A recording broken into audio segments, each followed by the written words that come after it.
Ilang bahay na naman ang natupok sa sunog na sumiklab sa Caloocan City. Nasa frontline ng balitang yan, si Ian Suyu.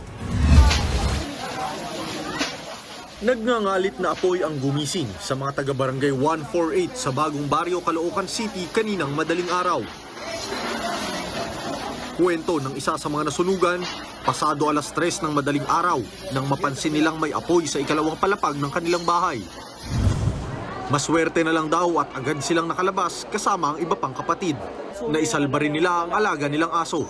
Nakita ko na lang po na umaapoy po yung sa may taas po namin. Kung hindi po ako nagising, baka po inabot ko yung kapatid ko. Nadamay naman sa sunog ang katabing bahay at isang sari-sari store. Sa kasamaang palad, walang naisalba ni isang gamit ang nadamay sa sunog. Binasa ko yung sa pintuan para mabuhusan ng tubig. Hindi talaga hindi ito madala. Lahat ng gamit namin yan, nasunog na sunog. Lahat mga papilis namin, sunog. Yung pang wala na, walang magawa. Ayon sa BFP, 2 bahay at 3 pamilya ang naapektuhan ng sunog.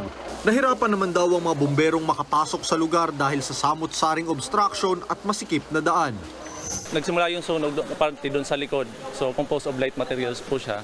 So kahoy, yan, plywood. Yung struggles po talaga namin, yung masisikip na daan. So yan, double parking, yan po yung number 1 na struggles natin na mga bombero.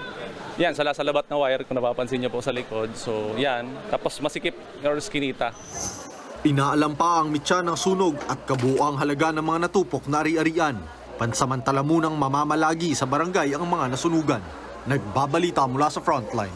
Ian Suyu, News 5. Mga kapatid, Jess De Los Santos po, huwag magpauli sa mga umaaksyong balita at napapanahong issue sa bansa. Para sa mas malawak na balitaan, mag-subscribe at mag-follow sa social media pages ng News 5.